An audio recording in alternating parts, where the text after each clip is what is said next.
집 줄이기와 절약하는 나만의 팁. 여러분의 집을 둘러보면서 수년간 쌓아온 물건들에 압도된 느낌을 받으신 적이 있나요? 집을 줄이고 싶다는 생각은 있지만 어디서부터 시작해야 할지 모르겠거나 은퇴 자금에 영향을 줄 수 있는 실수를 할까 봐 걱정되시나요? 저는 여러분이 이런 기분을 느끼는 것이 결코 혼자가 아니라는 말씀을 드리고 싶습니다. 지난달 오하이오에 사시는 73세 과부 마가렛 씨로부터 편지를 받았습니다. 그분은 45년간 같은 방 4개짜리 집에서 살아왔지만 남편이 돌아가신 후 집이 너무 크고 비용이 많이 들고 관리하기에 벅차다고 하셨습니다. 국민연금과 기초연금의 거의 60%를 전기세, 관리비, 수리비에만 쓰고 계셨어요. 마가렛 씨는 갇힌 기분이셨습니다. 집을 줄이고 싶지만 잘못된 선택을 할까 봐 두려워하셨거든요. 오늘은 마가렛 씨에게 드린 조언과 함께 수천 명의 시니어분들이 상당한 금액을 절약하면서 성공적으로 집을 줄이는데 도움이 된 7가지 핵심 팁을 공유하고 싶습니다. 이것들은 단순한 이론적 제안이 아닙니다.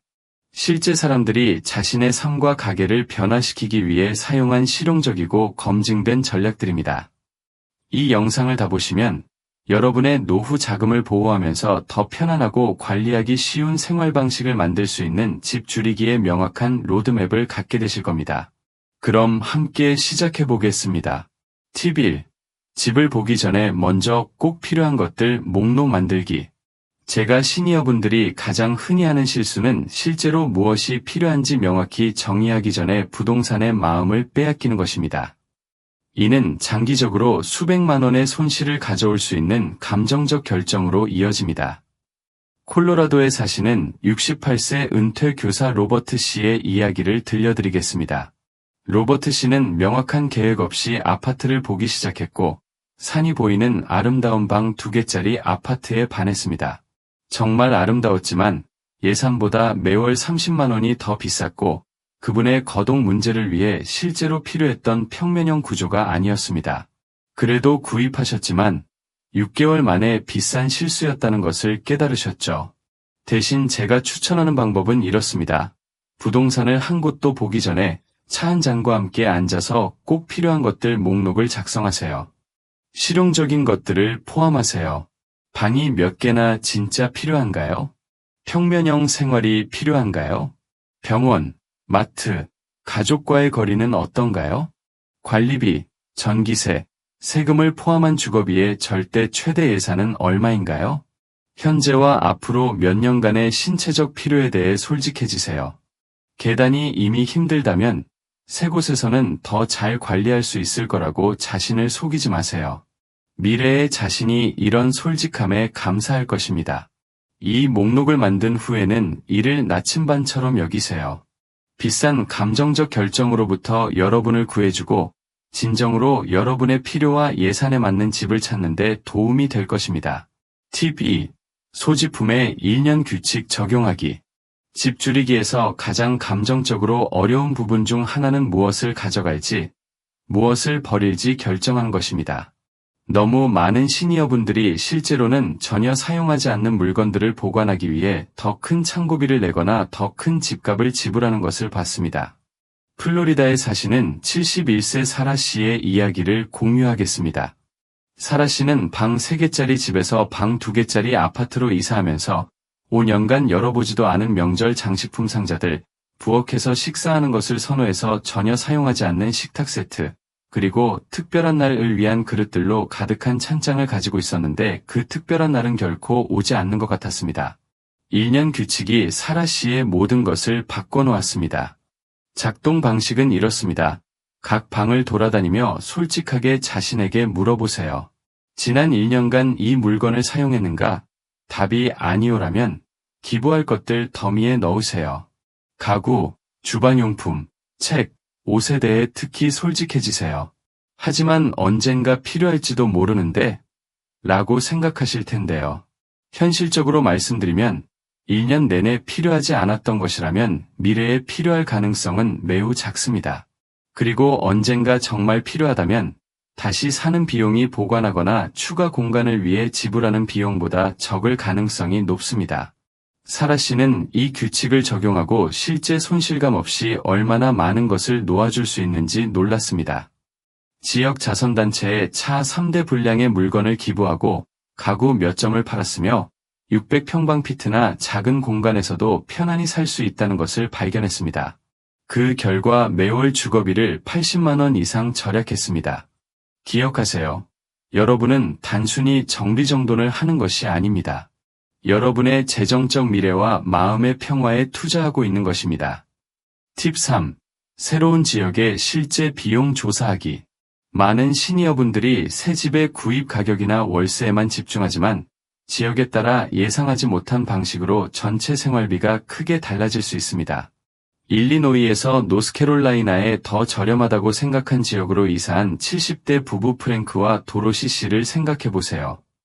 일리노이에서 지불했던 것보다 훨씬 저렴한 멋진 집을 찾았고 현명한 재정적 결정을 했다고 느꼈습니다. 하지만 이사 전에 그 지역을 철저히 조사하지 않았습니다. 이사 후 발견한 것은 새로운 지역에 대중교통이 제한되어 있어서 어디든 차로 가야 한다는 것이었습니다. 가장 가까운 마트가 15km 떨어져 있고 그들이 좋아하는 백화점은 30km나 떨어져 있었습니다. 기름값이 빠르게 쌓여갔습니다. 게다가 새 지역에는 시니어 할인과 서비스가 적어서 이전 지역에서 할인받던 많은 것들을 정가로 지불해야 했습니다. 더 우려스러운 것은 그 지역에 병원이 하나뿐이었고 25km나 떨어져 있었으며 그들의 보험이 그곳에서 제한적인 적용만 받는다는 것이었습니다. 의료비가 상당히 증가했습니다. 새로운 지역을 선택하기 전에 이런 숨겨진 비용들을 신중히 조사하세요. 지방세율을 알아보세요. 재산세뿐만 아니라 부가가치세와 기타 수수료도요. 그 지역의 전기세 비용을 조사하세요. 마트 물가와 기름값을 확인하세요. 가장 중요한 것은 여러분의 의사와 보험이 새 지역에서 편리하고 경제적일지 확인한 것입니다. 교통비도 고려하세요. 운전을 더 많이 해야 할까요? 대중교통이 이용 가능한가요? 마트 배달이나 택시 서비스 같은 것들을 쉽게 이용할 수 있나요? 프랭크와 도로시 씨는 어려운 방법으로 이 교훈을 배웠지만 여러분은 그러실 필요가 없습니다. 주거비만이 아니라 잠재적 새 지역의 전체 생활비를 조사하는 데 시간을 투자하세요. 팁 4. 절약을 극대화하기 위해 이사 시기를 전략적으로 정하기. 집 줄이기의 시기는 수백만 원을 절약해 줄 수 있지만 대부분의 사람들은 이 요소에 대해 얼마나 많은 통제권을 가지고 있는지 깨닫지 못합니다. 6월에 집을 줄일 계획이었던 미시간의 69세 헬렌 씨의 이야기를 들려드리겠습니다.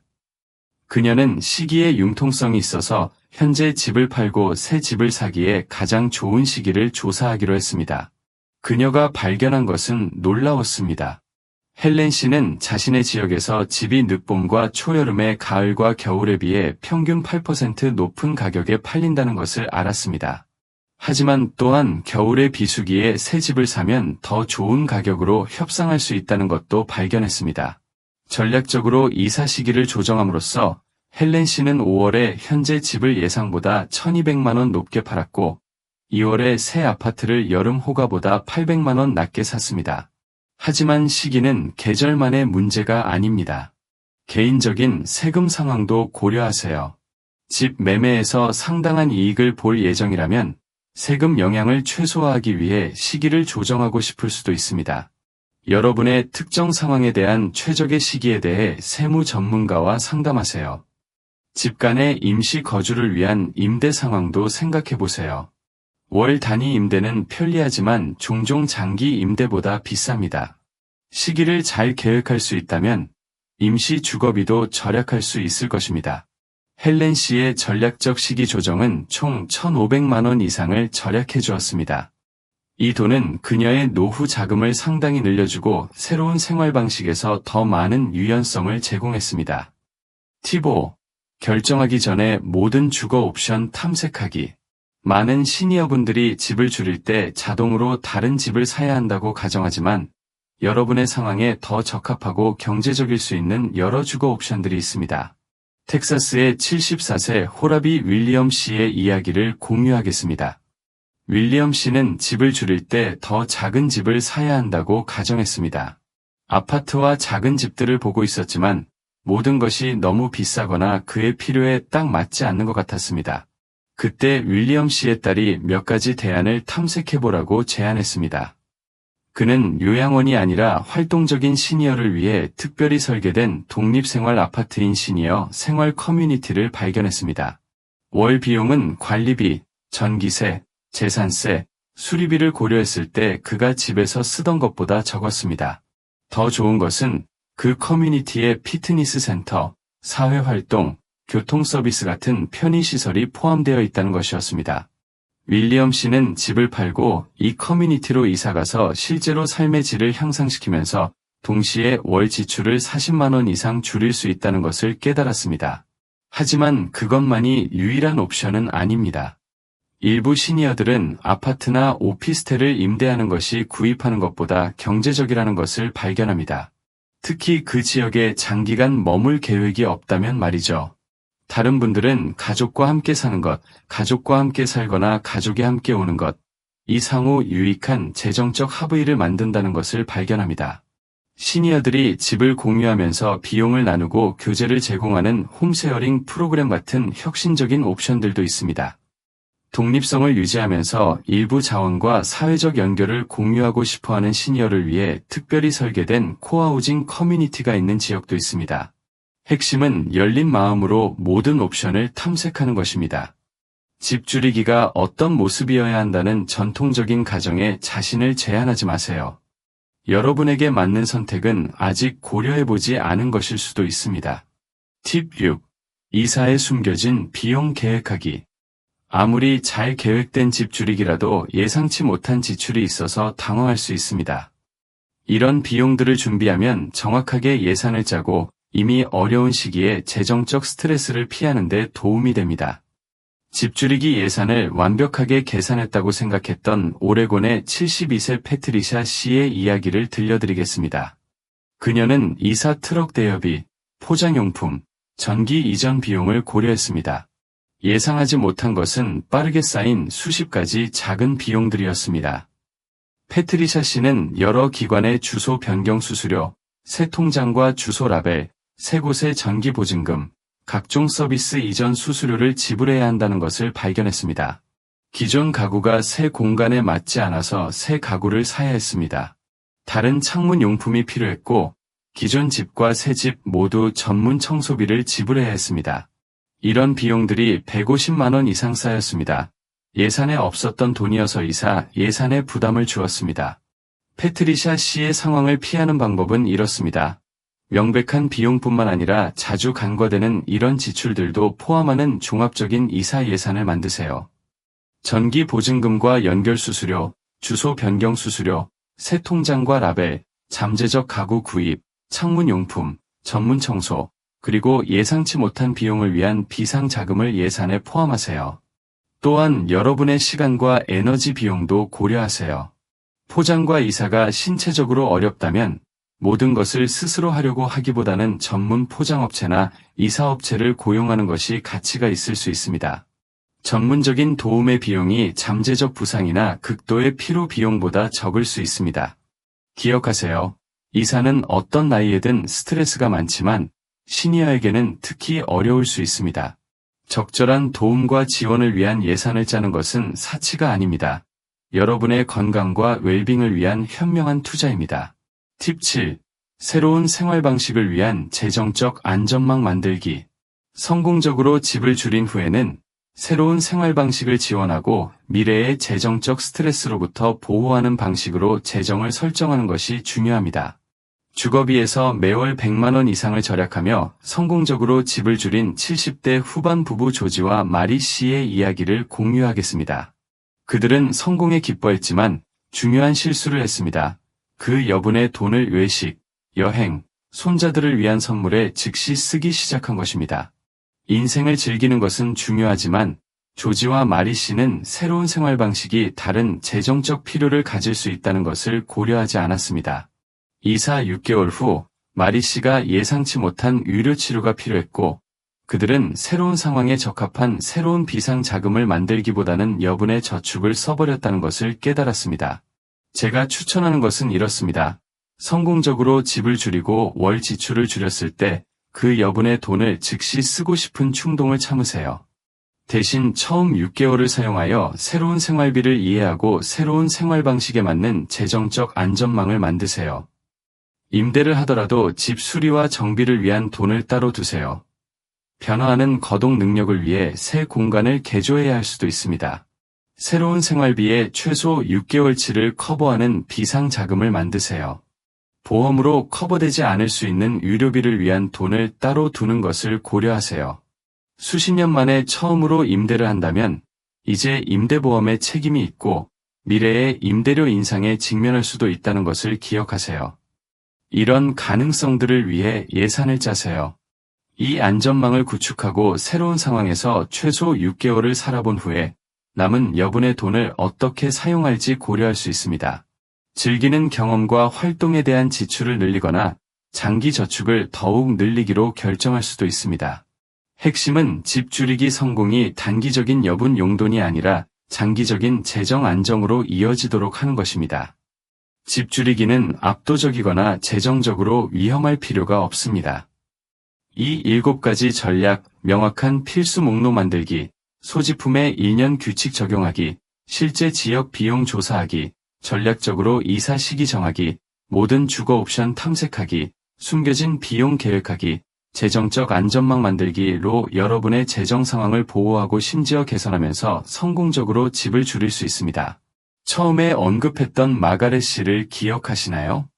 그녀는 이 정확한 단계들을 따라서 성공적으로 방 4개짜리 집에서 시니어 커뮤니티의 아름다운 방 2개짜리 아파트로 이사했습니다. 이제 그녀는 주거비를 30% 적게 쓰고 새로운 친구들과 활동들이 있으며 몇 년 만에 자신의 재정적 미래에 대해 더욱 안정감을 느끼고 계십니다.